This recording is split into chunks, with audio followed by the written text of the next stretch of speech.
अभी आपने भावभरी संगीत सुना है। हम सब कितने भाग्यशाली हैं।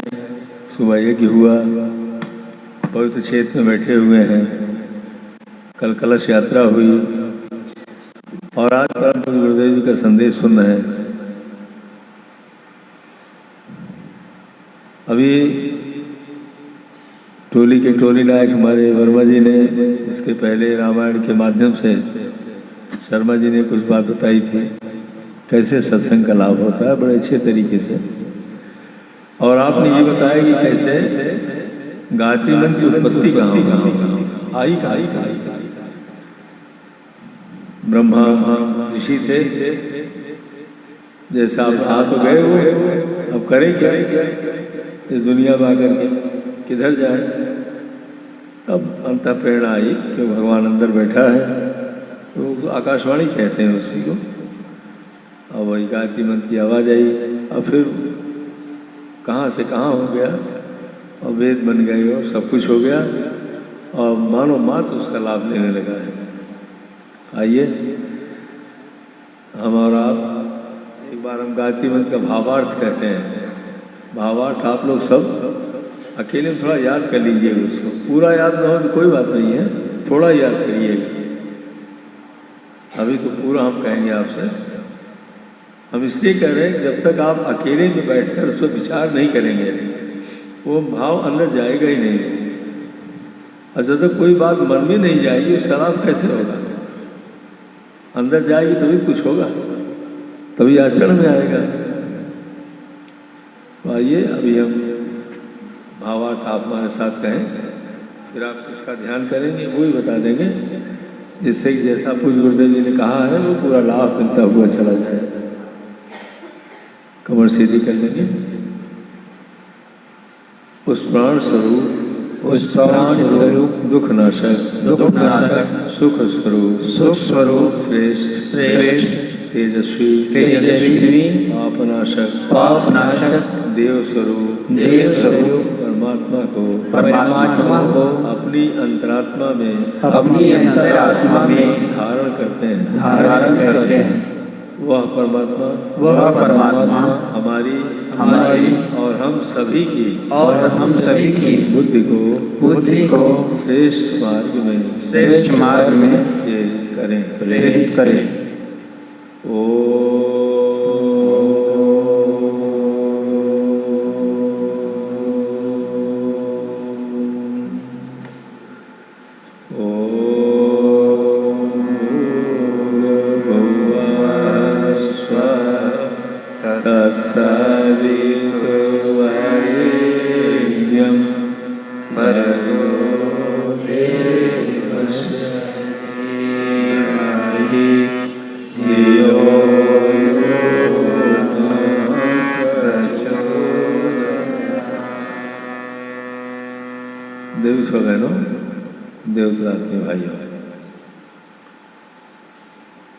सभी देवतुल्य हमारी टोली के सदस्य,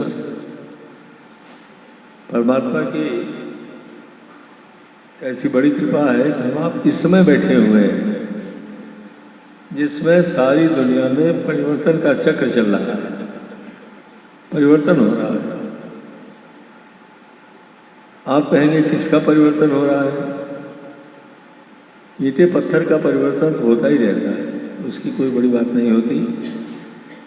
परिवर्तन इस समय हमारे आपके गुण कर्म और स्वभाव में हो रहा है, क्योंकि मनुष्य हम और आप तीन चीजों से मिलकर के बने हैं। उसी से हमारा का व्यक्तित्व बनता है, जिसको पर्सनैलिटी कहते हैं। वो क्या है, वो हमारा चिंतन क्या है, हमारा चरित्र क्या है, हमारा स्वभाव क्या है। दूसरी भाषा में इसी कहते हैं गुण कर्म और स्वभाव। चरित्र किसको कहते हैं, इंग्लिश में कैरेक्टर कहते हैं।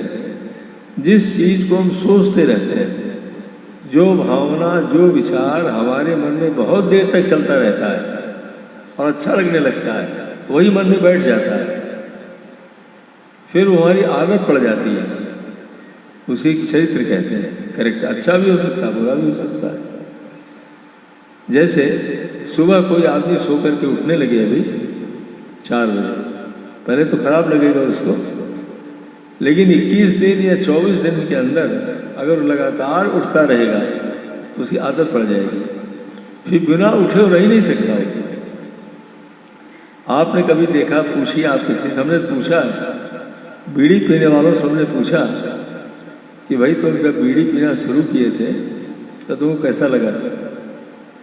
लड़के ही थे वो जो पी रहे थे, तो लड़कों ने कहा, 9वीं 10वीं के बच्चे थे, उन्होंने कहा कि डॉक्टर साहब पहले बड़ा ख़राब लगा, हमको कड़वी लगती थी, हम थूक देते थे उसको, लेकिन हमारे साथ ही बार बार उसको पिलाते थे, भाई पियो उसको, हमको फ़ायदा हुआ तुमको हुआ, तो कहा पीने लगे।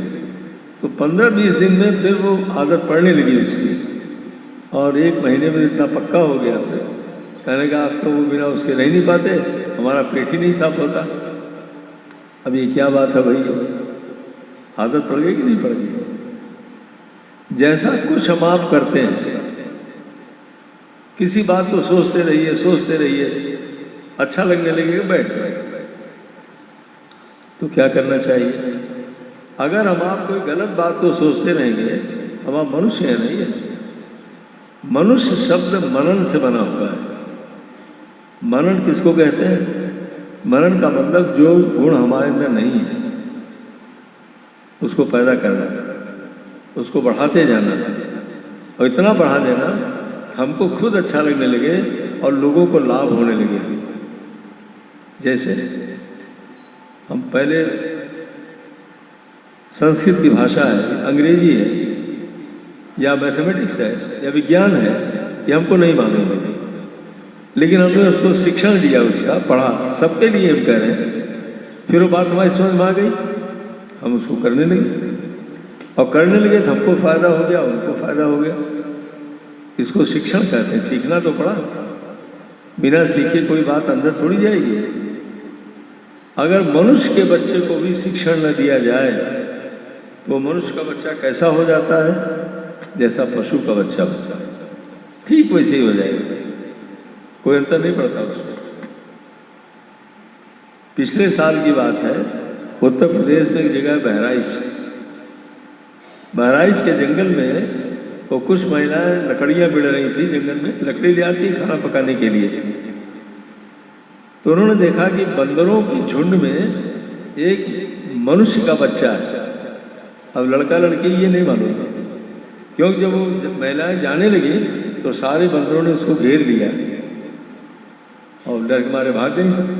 उन्होंने पुलिस वालों को इन्फॉर्म किया, फिर पुलिस आई, फायरिंग किया। जब बंदर भागे हैं तब वो बच्ची को पकड़ा है। अब वो आदमी, इंसान की बच्ची थी, वो लड़की थी, 8 साल उसकी उम्र थी। लोग उसको लिए, फिर एसपी साहब आए, बहराइच से लेके कलेक्टर साहब आए, और वो बच्ची जिला अस्पताल बहराइच में ले गए उसको। वहाँ के चीफ मेडिकल सुपरिटेंडेंट ने उसको देखा, पूरा बंदर की स्वभाव उसका बन गया। जब उसको रोटी देते थे, जैसे बंदर लोग उसको पहले निचोड़े, वो फाड़ देंगे, टुकड़ा कर देंगे, सूंघेंगे तब खाएंगे, वैसे ही उसको टुकड़ा करते थे, फिर खाते थे। और जब कपड़ा देने लगे तो फाड़ फेंक दिया उसने। नाखून वैसे हो गए थे, बाल वैसे निकल आए थे, क्योंकि जो बंदरिया माँ थी वो दूध पिलाती थी उसको, वैसे हार्मोन जा रहे थे, वैसे हो गई वो। उसी बच्ची को किसी ने कुछ कहा, किसी ने कुछ कहा। अभी अखबार में उसका नाम आया था, वो था मोगली गर्ल। मोगली गर्ल उसको पेपर वालों ने उसका नाम दिया, और कोई उसको ऐसे डिवाइन बच्ची कहते थे। फिर इलाज के लिए लखनऊ चली गई, और पता नहीं बची कि नहीं बची, ये नहीं मालूम है। लेकिन ये उदाहरण क्या दिखा रहा है कि जिस वातावरण में हम आप पलने लगते हैं, उस वातावरण का प्रभाव हमारे आपके मन के ऊपर पड़ता है, और हम और आप भले मनुष्य हों, ये वैसे ही बनते चले जाते हैं। तो अच्छे वातावरण का निर्माण करने के लिए हमको आपको कुछ करना पड़ता है, और जब अच्छा वातावरण बनता है तो अच्छाई हमारे आप के अंदर आने लगती है, अच्छाई बढ़ने लगती है। और जब गुण बढ़ने लगते हैं तब क्या कहते हैं हमको आपको? हमको आप मनुष्य कहते हैं। फिर हमको देवता कहते हैं, फिर महामानव कहते हैं। और अगर हमारे आपके अंदर बुराइयां बढ़ने लगे तब क्या कहेंगे? तब दानव कहेंगे, तब कहेंगे भाई ये तो राक्षस है, ये तो रावण है। हाथ पैर तो वही है नहीं। लेकिन जब आदमी के स्वभाव खराब हो गया, उसका गुण खराब हो गया, वो स्वार्थी हो गया और दूसरों को सताने लगा, दूसरों का अधिकार को छीनने लगा, तो दानव हो गया। आदमी तो है वो। उसको कहते हैं जात कर्म संस्कार। ये स्वामी दयानंद जी ने संस्कार पद्धति में लिखा है, हमने खुद किया है अपने बड़े बच्चे का।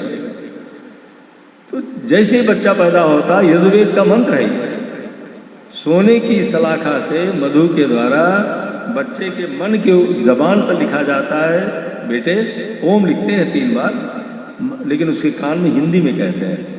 क्या कहते हैं? बच्चे के पैदा होने के बाद ही की बात है ये, जात कर्म इसको कहते हैं। इसीलिए बेटा तुम कुल्हाड़ा बनना, और जो बच्चे से कह रहे हैं तुम कुल्हाड़ा बनना।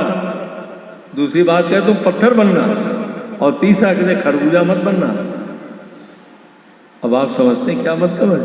ये यजुर्वेद का मंत्र है ये, जो बच्चे के कान में कहा जाता है, बेटे तुम संसार में आ गए हो, बेटे या बेटी जो भी हो, तुम पत्थर बनना, तुम कुल्हाड़ा बनना, खरबूजा मत बनना। जानते क्या मतलब इसका?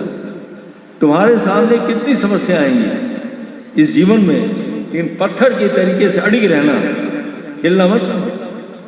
कुल्हाड़े की तरीके से दिमाग में शार्प दिमाग रखना, तुरंत समस्या का निर्णय लेना और उसका जवाब देना। और खरबूजा मत बनना। खरबूजा के ऊपर का चाकू गिरती है तो खरबूजा कटता है, और खरबूजा चाकू गिरे तो खरबूजा ही कटता है। कभी ऐसे मत बनना तुम कि जो चाहे वही तुमको दबा दे, ऐसे मत बनना, जिस जीवन में समाप्त हो जाओगे तुम। अब आप कल्पना करिए कितनी बड़ी बात बच्चे के अचेतन मन में डाल दी जाती है। कल आपने देखा था कि कैसे माँ के पेट में बच्चा सीख करके आता है, और समय आने पर वही विचार बीज की तरीके से बैठा रहता है, अंकुरित हो जाता है। ऐसा मत समझिए बच्चा सुनता नहीं। कल आपने देखा नहीं, पेट से सब लेता रहता है, सब कुछ पेट से वापसी करके आ जाते हैं। हम आपको क्या बता रहे हैं कि कैसे चैत्य का निर्माण गायत्री मंत्र से होता है। आज गायत्री महामंत्र का लाभ कैसे मिलेगा, अब हम केवल उस बात को आपको बताएंगे।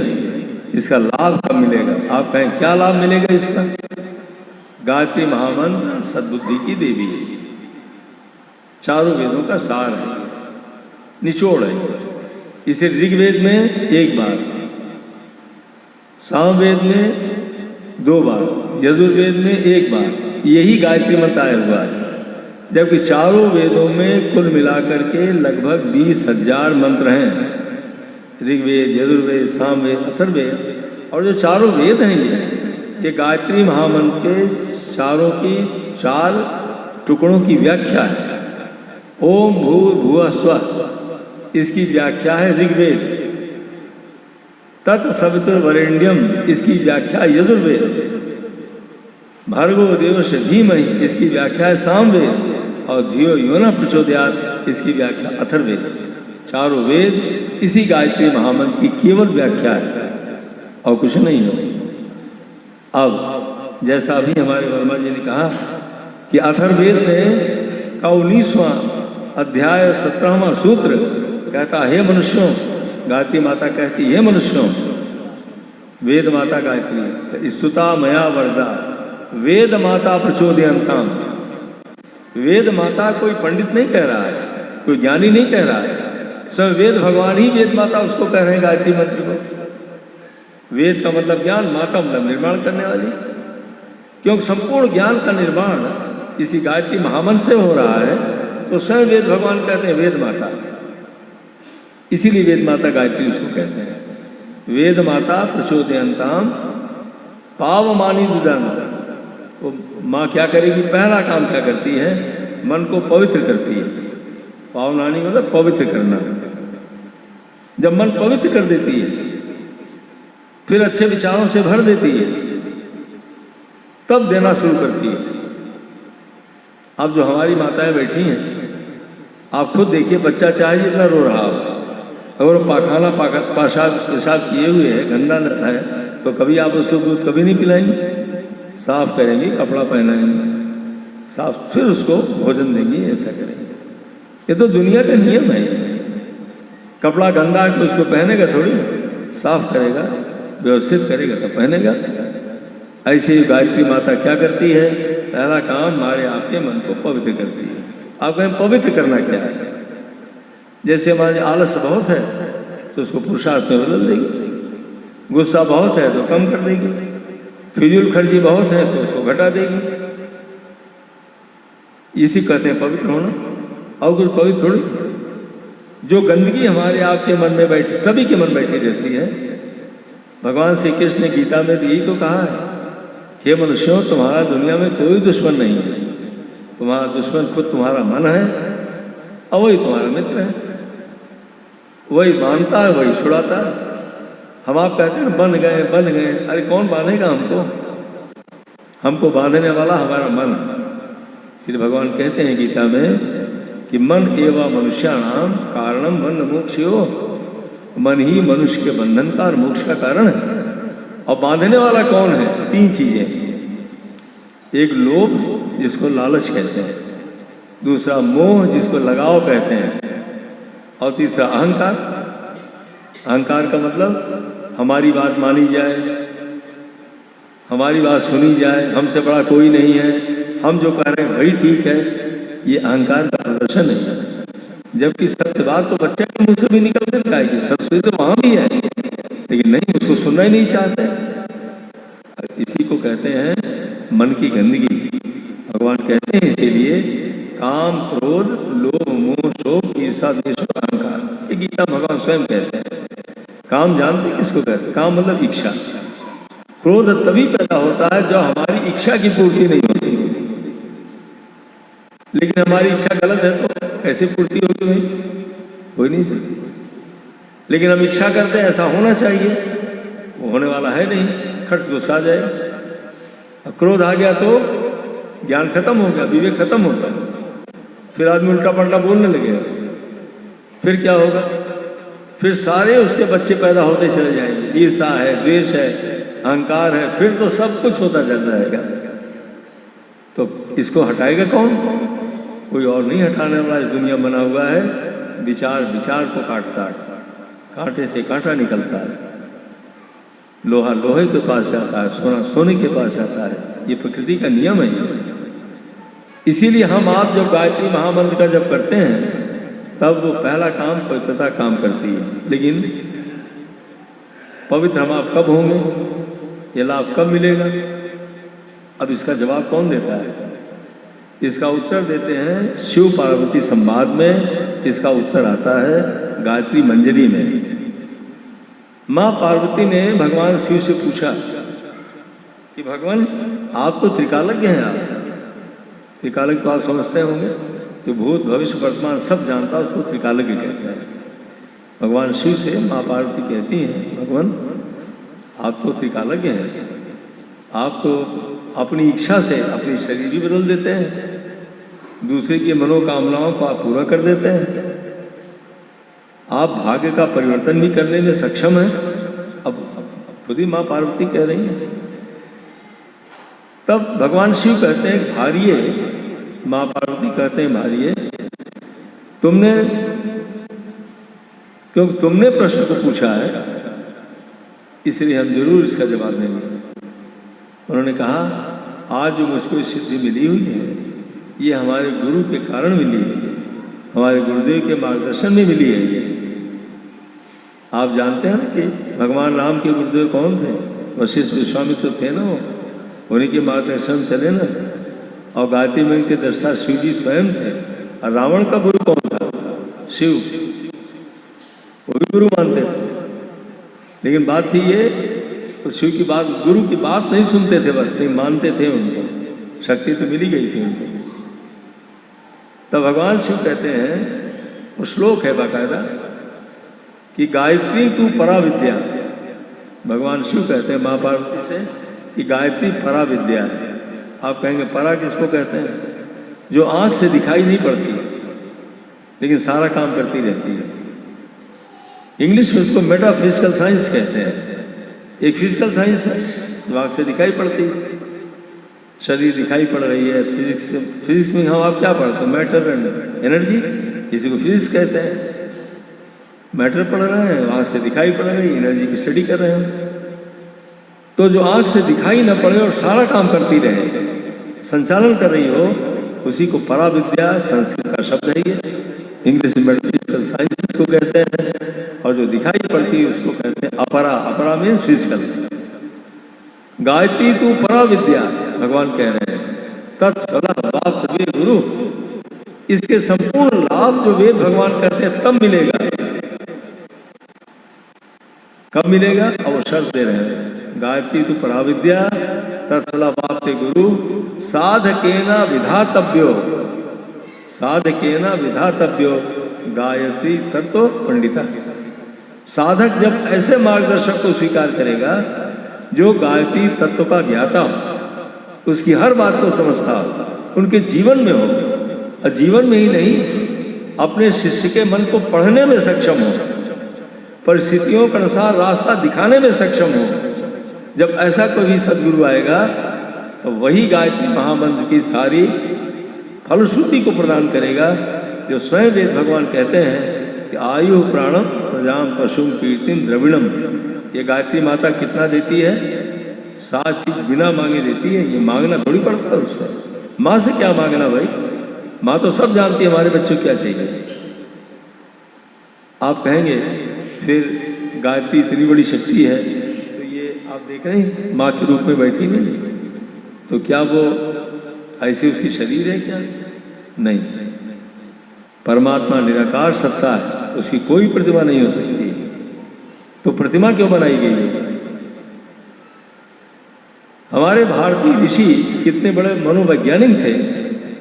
जब हम कोई पढ़ते हैं, जब हमने स्वयं साइंस पढ़ा, तो हमारे दिमाग खोला। जब फिजियोलॉजी में पढ़े तब MBBS सेकंड ईयर में 63 की बात है, उसमें लिखा हुआ है कि हमारा दिमाग तब तक किसी बात को नहीं पहचानता जब तक उसका नाम नहीं होगा, उसका शेप नहीं, आकार और प्रकार नहीं होगा, नाम नहीं होगा, दिमाग कभी पकड़ नहीं सकता उसको। हवा उड़ रही, कैसे दिमाग पकड़ेगा इसको? क्योंकि दिखाई तो पड़ेगी ना, पकड़ेंगे हम। हमारा आपका मन, हमारा आपका दिमाग उस चीज को समझता है जो आंख से दिखाई पड़ रही है, जिसका कोई नाम है, जिसका कोई शेप है, जो किसी एक्टिविटी को कर रहा तो दिमाग पकड़ लेगा, अदरवाइज नहीं पकड़ने वाला है। इसीलिए ऋषियों ने उस निराकार परमात्मा की मूर्तियां बना दिया। ये सिंबॉलिक प्रेजेंटेशन है, इसको प्रतीक पूजा कहते हैं। जैसे जब आप दूसरी कक्षा में कभी थे, अब तो पता नहीं पढ़ाया जाता है कि नहीं पढ़ाया जाता है। क से कबूतर, ख से खरगोश, ग से गणेश, ये सब पढ़ाया जाता था। इंग्लिश में इसी एलिफेंट आज भी पढ़ाया जाता है। तो कोई का कबूतर थोड़ी है। अरे कबूतर देख करके का अक्षर बच्चे को याद आ जाए, इसलिए प्रतीक पूजा बताई जाती है। ऐसे ही पढ़ाई इसकी पढ़ाया गया है, आध्यात्म इसे ऋषियों दिया गया। अब आप गायत्री माता को देखिए। गायत्री का मतलब तो आपने बता ही दिया था। गय मतलब प्राण, त्र मतलब प्राण। जो हमारे प्राणों की रक्षा करती है उसी को मंत्र कहते हैं। आप कहोगे मंत्र किसको कहते हैं? मंत्र शास्त्र कहता है मननान त्रायते इति मंत्र। जिसके मनन करने से, जिसके भावार्थ को अपने अंदर उतारने से हम देवतुल्य बनते हुए चले जाएं, शक्तिशाली बनते हुए चले जाएं, उसी को मंत्र कहते हैं। तो मन का जप करना स्वभाव नहीं है। मन का स्वभाव क्या है? मनन करना। मनन करना, मनन करने का मतलब अकेले बैठ जाइए और एक एक बात को, अभी हम आपको बता देंगे, अकेले में कब आप एक एक बात को जीवन में उतारना शुरू करेंगे आप, तो वो मंत्र बन जाएगा। इसीलिए मंत्र को कहते हैं प्रेरणा देने वाला, रास्ता दिखाने वाला, शक्ति देने वाला। कौन? मननान त्रायते, इसीलिए कहा जा रहा है, उससे छुटकारा मिलेगा। अब आप गायत्री माता को देखिए, ईश्वर तो निराकार है ना। अब माँ क्या संदेश दे रही हमको? आपको आप देखिए, ऊपर मुकुट पहने, क्राउन पहने हुए, उसमें 9 तरीके के रंग हैं। वो अगर आप गौर से देखेंगे नजदीक से तो वो 9 रंग क्या है? 9 प्लैनेट्स हैं, 9 ग्रह हैं। और गायत्री में जो लिखा हुआ है जिस समय आप गायत्री मंत्र का जप हमारा आप करते हैं, किसका? सूर्य का ध्यान करते हुए। सूर्य की किरण आ रही नहीं आ रही पीछे? कोई देवी देवता पैसा मूर्ति नहीं मिलेगी जहाँ सूर्य न बना। सविता ही शक्ति देता है। कोई मूर्ति अगर बिना सूर्य के बनी हो मूर्ति गलत, बनाने वाला गलत बनाया है उसको। पूज्य गुरु ने स्वयं लिखा है, अगर गायत्री माता के पीछे सूर्य का प्रकाश नहीं है तो गलत है पिक्चर वो, क्योंकि देवता सूर्य है इसका। वो शक्ति देने वाली शक्ति हमको और आपको, सारे विश्व को। माँ कह रही है अगर आप गायत्री मंत्र का जप करेंगे सूर्य भगवान का ध्यान करते हुए, हम आपको क्या देंगे। अब देखिए प्रतीक बता रहा है। अपने दाहिने हाथ में माँ क्या लिए, गौर से देख लीजिए आप। कमंडल लिए कि नहीं? बाएं हाथ में वेद लिए हुए बैठी, वेद के कमंडल लेकर। तो वेद का क्या मतलब? ज्ञान।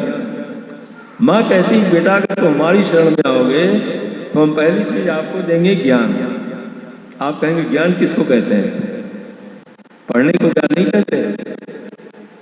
तो ज्ञान क्या है? जब अनुभव कर लेते हैं, हम उसको समझ जाते हैं अंदर से, तब उसको ज्ञान कहते हैं। और जितनी बातें बाहर सुनी जाती हैं उसको जानकारी कहते हैं, इंफॉर्मेशन कहते हैं। जैसे हम आपको ये बताते हैं कि यहाँ से अभी हम यहाँ के असेंबली में जाएं तो कितने किलोमीटर है, ये जानकारी है, ये ज्ञान नहीं है।